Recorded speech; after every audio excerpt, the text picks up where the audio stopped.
സംസ്ഥാനത്ത് ഉപതെരഞ്ഞെടുപ്പ് നടക്കുന്ന വയനാട് ലോക്സഭാ മണ്ഡലത്തിലും ചേലക്കര നിയോജക മണ്ഡലത്തിലും ശക്തമായ പോളിംഗ് തുടരുകയാണ്. ആദ്യ 2 മണിക്കൂർ പിന്നിട്ടപ്പോൾ വയനാട്ടിൽ 12.99% പേർ വോട്ട് രേഖപ്പെടുത്തി. ചേലക്കരയിലും പോളിംഗ് 14.04% പിന്നിട്ട് കഴിഞ്ഞു. വൈകിട്ട് 6 മണി വരെയാണ് പോളിംഗ് നടക്കുന്നത്. വിവരങ്ങളുമായി ചേലക്കരയിൽ നിന്ന് ആനന്ദ് പുതൂർ, വയനാട് ചൂരൽമലയിൽ നിന്ന് അർജുൻ PS എന്നിവർ ചേരുകയാണ്. ആദ്യം ആനന്ദിലേക്ക്. ആനന്ദ്, ഇരുതരത്തിലാണ് ജനവിധി പുരോഗമിച്ചുകൊണ്ടിരിക്കുന്നത്. ഏറ്റവും ഒടുവിൽ ലഭ്യമാകുന്ന പോളിംഗ് ശതമാനവും എത്രയാണ്?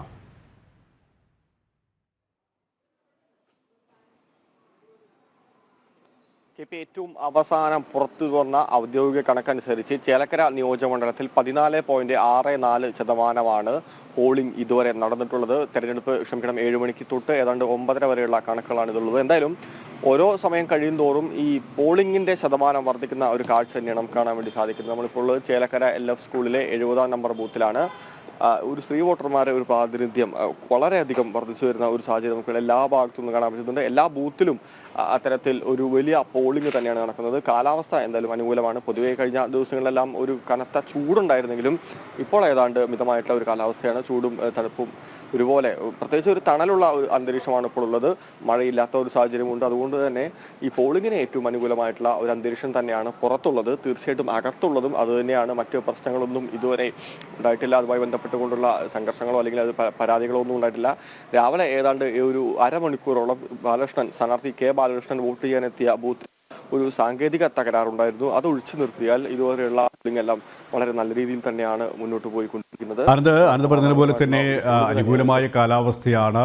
പരമാവധി പോളിംഗ് ശതമാനം ഉയർത്തുക, എല്ലാവരെ കൊണ്ടും വോട്ട് രേഖപ്പെടുത്തുക എന്നുള്ള ഒരു ശ്രമം തന്നെയാണ് സ്വാഭാവികമായും മുന്നണികളുടെ ഭാഗത്തിനും ഉണ്ടാകുന്നത്. പ്രത്യേകിച്ച് ഉപതെരഞ്ഞെടുപ്പാണ്. ആ ഭാഗങ്ങളിൽ ഫോക്കസ് ചെയ്തുകൊണ്ടുള്ള ഒരു പ്രചാരണമാണ് നടന്നത്. അതുകൊണ്ട് തന്നെ എല്ലാവരെയും പോളിംഗ് ബൂത്തിലേക്ക് എത്തിക്കുക, തങ്ങൾക്ക് അനുകൂലമായ ഒരു ജനവിധി രേഖപ്പെടുത്തുക എന്ന തരത്തിൽ തന്നെയാണ് 3 മുന്നണികളും ഇപ്പോൾ അത്തരത്തിലുള്ള നീക്കം നടത്തിക്കൊണ്ടിരിക്കുന്നത്. സ്വാഭാവികമായും ആദ്യഘട്ടത്തിൽ മികച്ച പോളിംഗ് രേഖപ്പെടുത്തുമ്പോൾ ഇന്ന് വലിയ രീതിയിലുള്ള പോളിംഗ് ശതമാനം തന്നെ വൈകിട്ട് 6 രേഖപ്പെടുത്തുമെന്നുള്ള ഒരു പ്രതീക്ഷയിൽ തന്നെയാണ് മുന്നണികൾ. അതുകൊണ്ട് തന്നെ വിജയപ്രതീക്ഷയിലാണ് ഓരോ മുന്നണികളും ഓരോ സ്ഥാനാർത്ഥികളും, അല്ലേ?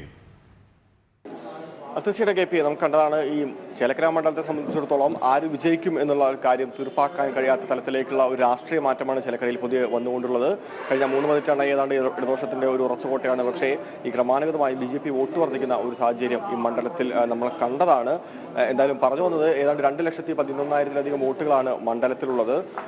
അതിൽ തന്നെ ഏതാണ്ട് 80% വോട്ടുകൾ പോൾ ചെയ്യുമെന്നുള്ള ഒരു പ്രതീക്ഷയിലാണ് പൊതുവെ ഉള്ളത്. കഴിഞ്ഞ തവണ 77.75% വോട്ടാണ് പോൾ ചെയ്തത്. ഇത്തവണ അതിൽ കൂടുതൽ ഒരു പോളിംഗ് പൊതുവെ മുന്നണികൾ പ്രതീക്ഷിക്കുന്നുണ്ട്. 10,340 വോട്ടുകളാണ് പുതുതായി ഇവിടെ ചേർക്കപ്പെട്ടിട്ടുള്ളത്. എന്നാലും ഏറ്റവും കൂടുതൽ സ്ത്രീ വോട്ടർമാരാണ് ഈ മണ്ഡലത്തിലുള്ളത്. എല്ലാ ബൂത്തുകളിലും ഈ സ്ത്രീ വോട്ടർമാരുടെ ഒരു തിരക്കും നമുക്ക് കാണാൻ വേണ്ടി സാധിക്കുന്നുണ്ട്. പൊതുവെ ഒരു രാഷ്ട്രീയ മണ്ഡലമാണ് ചേലക്കര എന്ന് പറയുന്നത്. ഇത്തവണ തീർച്ചയായിട്ടും ഈ 3 മുന്നണികൾക്കും അത് എങ്ങനെയായിരിക്കും ബാധിക്കുന്നത്? പ്രത്യേകിച്ച് ഇവിടുത്തെ അടിസ്ഥാന പ്രശ്നങ്ങളെല്ലാം അവിടെ അങ്ങനെ കിടക്കുന്നുണ്ട്. പ്രത്യേകിച്ച് പ്രാഥമിക സൗകര്യങ്ങളില്ലാത്ത തലത്തിലുള്ള പ്രശ്നങ്ങളും ഈ സംവരണ വിഭാഗങ്ങൾ അനുഭവിക്കുന്ന ദുരിതങ്ങളും എല്ലാം അവിടെ അതേ തലത്തിൽ തന്നെ അവശേഷിക്കുന്നുണ്ട്. ഇതെല്ലാം തിരഞ്ഞെടുപ്പിലെ പ്രധാനപ്പെട്ട ഒരു ചർച്ചാ വിഷയമായിരുന്നു. പ്രത്യേകിച്ച് ഒരു കാർഷിക മണ്ഡലം കൂടിയാണ് ചേലക്കര. കാർഷിക പ്രശ്നങ്ങൾ അതുപോലെ തന്നെ ബാധിക്കുന്നുണ്ട്. ഈ വന്യജീവി ശല്യം മൂലം ഈ കൃഷിക്ക് വിളകൾക്ക് നാശം സംഭവിക്കുന്ന ഒരു പ്രശ്നം കർഷകർ വർഷങ്ങളായി തന്നെ നേരിടുന്ന ഒരു മണ്ഡലമാണ്. ആരോഗ്യ മേഖലയിലും പ്രതിസന്ധിയുണ്ട്. പ്രത്യേകിച്ച് ഈ സർക്കാർ ആശുപത്രികളിൽ രാത്രികളിൽ ഡോക്ടർമാരില്ല എന്നുള്ള ഒരു പരാതി ഇതുവരെ പരിഹരിക്കാൻ സാധിച്ചിട്ടില്ല. അപ്പോൾ ഇത്തരത്തിലുള്ള ജനകീയമായിട്ടുള്ള എല്ലാ വിഷയങ്ങളും ഈ തെരഞ്ഞെടുപ്പിൽ പ്രതിഫലിക്കും എന്നുള്ള ഒരു വിശ്വാസം തന്നെയാണ്. 3 മുന്നണികളും വളരെ ശക്തമായിട്ടുള്ള പോരാട്ടം തന്നെയാണ് കാഴ്ചവെച്ചിട്ടുള്ളത്.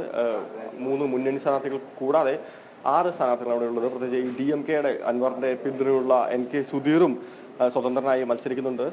അപ്പോൾ ആ തലത്തിൽ കൃത്യമായിട്ടുള്ള ഒരു പോളിംഗ് ശതമാനം വർദ്ധിക്കുന്നത് തങ്ങൾക്ക് അനുകൂലമായി മാറുമെന്നാണ് രാവിലെ BJP സ്ഥാനാർത്ഥി കെ ബാലകൃഷ്ണൻ പറഞ്ഞത്. ഇത് തന്നെയാണ് എല്ലാ സ്ഥാനാർത്ഥികളുടെയും ഒരു അഭിപ്രായം. പോളിംഗ് വർദ്ധിപ്പിക്കുന്നത് അവരവർക്ക് അനുകൂലമാവുന്നുള്ള പ്രതീക്ഷയിൽ തന്നെയാണ്. തീർച്ചയായിട്ടും 23-ാം തീയതി വരെ നമ്മൾ എന്തായാലും കാത്തിരിക്കേണ്ടതുണ്ട് ആർക്കാണ് അത് അനുകൂലമായതെന്ന് അറിയാൻ വേണ്ടി. എന്തായാലും BJP സംബന്ധിച്ചിടത്തോളം മണ്ഡലത്തിലെ ഒരു വോട്ടിലെ ഒരു ക്രമാനുഗതമായിട്ടുള്ള വർധനവ് എല്ലാ കാലത്തും കാണിക്കാൻ വേണ്ടി സാധിച്ചിട്ടുണ്ട്. പ്രത്യേകിച്ച് 2011 ഏതാണ്ട് 7,400 വോട്ടം ഉണ്ടായിരുന്ന BJP 2021 നിയമസഭാ തെരഞ്ഞെടുപ്പിലേക്ക് എത്തുമ്പോൾ അത് 24,000-ആയി, അതായത് 3 ഇരട്ടിയായി ഉയർത്താൻ സാധിച്ചിട്ടുണ്ടെന്ന് പറയുന്നത് ഇവിടുത്തെ സംഘടനാ ശേഷി തന്നെയാണ്. മാത്രമല്ല ഈ ലോക്സഭാ തെരഞ്ഞെടുപ്പിലേക്ക് വരുമ്പോൾ, ആലത്തൂർ ലോക്സഭാ തെരഞ്ഞെടുപ്പുമായി ബന്ധപ്പെട്ടുകൊണ്ട് വരുമ്പോൾ 28,952 വോട്ടിലേക്ക് അത് ഉയരുന്നു. കഴിഞ്ഞ തദ്ദേശ തെരഞ്ഞെടുപ്പിൽ അത് ഏതാണ്ട് 36,000 ഉയരുന്നു. അപ്പോൾ ആ ഒരു വളർച്ച എന്ന് പറയുന്നത് തന്നെയാണ് ബി ജെ പിയുടെ ഇവിടുത്തെ പ്രധാനപ്പെട്ട ആത്മവിശ്വാസം എന്ന് പറയുന്നത്. മാത്രമല്ല ഈ മണ്ഡലത്തെ സംബന്ധിച്ചിടത്തോളം ഒരു വോട്ടിംഗ് പാറ്റേൺ നമ്മൾ പരിശോധിക്കുകയാണെങ്കിൽ എല്ലാ സമയത്തും ഒരു 10% ഒരു സ്വിംഗ് വോട്ടുകളുണ്ട്. ഈ സ്വിംഗ് വോട്ടുകൾ ഏത് മുന്നണിയിലേക്ക് എപ്പോൾ വേണമെങ്കിലും മറയാവുന്ന തരത്തിലാണ്. അപ്പോൾ ആ സ്വിംഗ് വോട്ടുകളിൽ തന്നെയാണ് ഈ മൂന്ന് മുന്നണികളുടെയും പ്രതീക്ഷ എന്ന് പറയുന്നത്. ആർക്ക് അനുകൂലമായിട്ടായിരിക്കും ആ സ്വിംഗ് വോട്ടുകൾ ഇത്തവണ മാറുക എന്നുള്ളതാണ് എല്ലാവരും അവകാശപ്പെടുന്നത്. തങ്ങൾക്ക് തന്നെയാണ് ആ വോട്ടുകൾ അനുകൂലം എന്ന് പറയുമ്പോഴും അത് തന്നെയാണ്. കാരണം ഈ കെ രാധാകൃഷ്ണൻ മത്സരിച്ച് ജയിച്ച മണ്ഡലം പിന്നീട് ആലത്തൂർ ലോക്സഭാ മണ്ഡലത്തിൽ നിന്നും അദ്ദേഹം പാർലമെന്റിലേക്ക് തിരഞ്ഞെടുക്കപ്പെട്ട ഒരു സാഹചര്യത്തിലാണ് ആ ഒരു ഉപതെരഞ്ഞെടുപ്പ് വേണ്ടി വന്നത്. പക്ഷേ ആ പഴയ ചിത്രമല്ല ഇന്ന്. ഉപതെരഞ്ഞെടുപ്പിനെ സംബന്ധിച്ചിടത്തോളം ഈ നമുക്ക് പ്രചാരണ കാലത്തിൽ ഉടനീളം കാണാൻ സാധിച്ചത് ഇടത് പാളയത്തെ സംബന്ധിച്ചിടത്തോളം ആത്മവിശ്വാസക്കുറവ് പ്രകടമായിരുന്നു. അപ്പം സ്ഥാനാർത്ഥി നിർണയവുമായി ബന്ധപ്പെട്ട അവസരങ്ങൾ UDF-നെയും പാടെ തളർത്തുന്ന ഒരു സാഹചര്യം ഉണ്ടായിരുന്നു. പക്ഷേ നേതാക്കൾ ക്യാമ്പ് ചെയ്തുകൊണ്ട് ജനസമക്ഷം ഇറങ്ങിക്കൊണ്ട് കേന്ദ്ര സർക്കാരിൻ്റെ അടക്കം ജനക്ഷേമ പദ്ധതികൾ കൃത്യമായി അവരെ പറഞ്ഞ് ബോധ്യപ്പെടുത്താൻ ഇന്ത്യക്ക് സാധിച്ചിട്ടുണ്ട്, BJP സ്ഥാനാർത്ഥിക്ക് സാധിച്ചിട്ടുണ്ട്. അതുകൊണ്ട് തന്നെ വലിയ പ്രതീക്ഷ തന്നെയാണ് ഇന്ത്യ ക്യാമ്പുകൾ മുന്നോട്ട് വെക്കുന്നത്, അല്ലേ?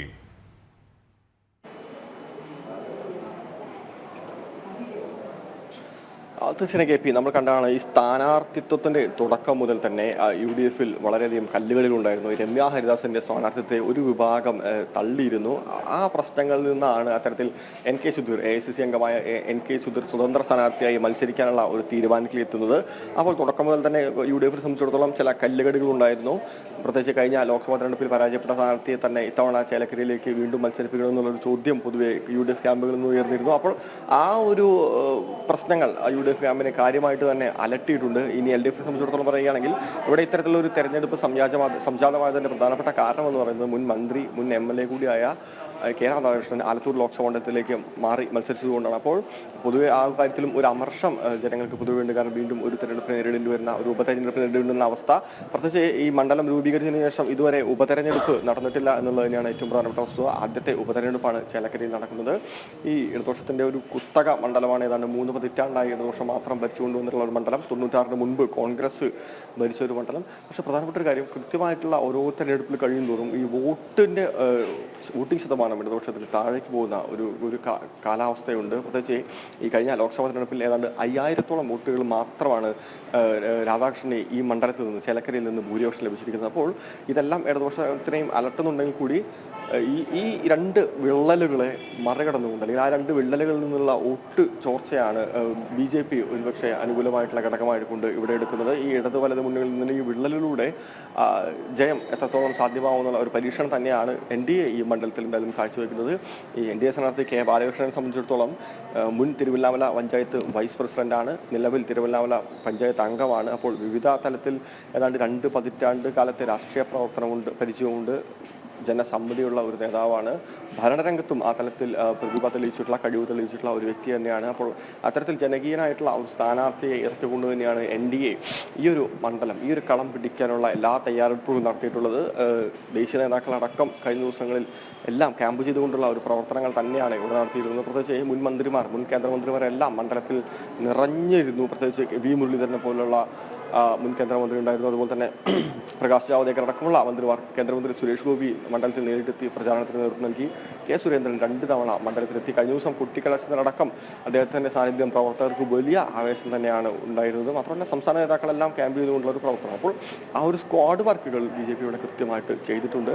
ആ സ്ക്വാഡ് വർക്കുകളിലെല്ലാം ഒരു വനിതാ സാന്നിധ്യം, ഒരു വനിതാ പ്രാധാന്യത്തിൽ ഒരു വർദ്ധിപ്പിക്കുന്നതിന് സാധിച്ചിട്ടുണ്ട്. മാത്രമല്ല ന്യൂനപക്ഷങ്ങൾക്ക് കാര്യമായിട്ട് സ്വാധീനമുള്ള ഒരു മണ്ഡലമാണിത്. അപ്പോൾ ഈ ന്യൂനപക്ഷങ്ങളിൽ നിന്നടക്കമുള്ള ആളുകൾ വളരെയധികം ഈ BJP-യിലേക്ക് ഒഴുകുന്ന ഒരു കാഴ്ച ചേലക്കരയിൽ നിന്ന് കാണാൻ വേണ്ടി സാധിച്ചിട്ടുണ്ട്. ഒരു പക്ഷേ ഈ കേരളത്തിന്റെ സമീപകാല രാഷ്ട്രീയ ചരിത്രത്തിൽ വിവിധ പാർട്ടികളിൽ നിന്നായി ഇത്രയധികം ആളുകൾ ഒരുമിച്ച് BJP-യിലെ അംഗത്വമെടുത്ത ഒരു സ്ഥലമുണ്ടോ എന്നുള്ളൊരു ചോദ്യം ചോദിച്ചു കഴിഞ്ഞാൽ അത് സംശയമാണ്. അത്രയധികം കുടുംബങ്ങളാണ് അത്തരത്തിൽ NDA-യിൽ അംഗത്വമെടുത്തിട്ടുള്ളത്, BJP-യിൽ അംഗത്വമെടുത്തിട്ടുള്ളത്. കഴിഞ്ഞ ഒരു മാസം, അതായത് തിരഞ്ഞെടുപ്പ് പ്രഖ്യാപിച്ച ഒരു മാസത്തിനകത്ത് തന്നെ ഏതാണ്ട് 100-ലധികം കുടുംബങ്ങളാണ് ഇത്തരത്തിൽ NDA ക്യാമ്പിലേക്ക് എത്തിയിട്ടുള്ളത്, BJP-യിൽ അംഗത്വമെടുത്തിട്ടുള്ളത്. അപ്പോൾ ആ ഒരു പ്രതീക്ഷ തന്നെയാണ് BJP-യെ മുന്നോട്ട് നയിക്കുന്നതും. ആ തലത്തിൽ അടിസ്ഥാന വോട്ടുകളോടൊപ്പം തന്നെ ഈ പുതിയ വോട്ടർമാരെയും വിവിധ പാർട്ടികളിൽ നിന്നായി എത്തിയവരെയും സ്ത്രീ വോട്ടർമാരെ ഒരു അധിക പ്രാധാന്യവും കൂടുകയാണെങ്കിൽ തീർച്ചയായിട്ടും മണ്ഡലം പിടിച്ചെടുക്കാം എന്നുള്ള ഒരു ആത്മവിശ്വാസത്തിൽ തന്നെയാണ് ചേലക്കരയിലെ BJP.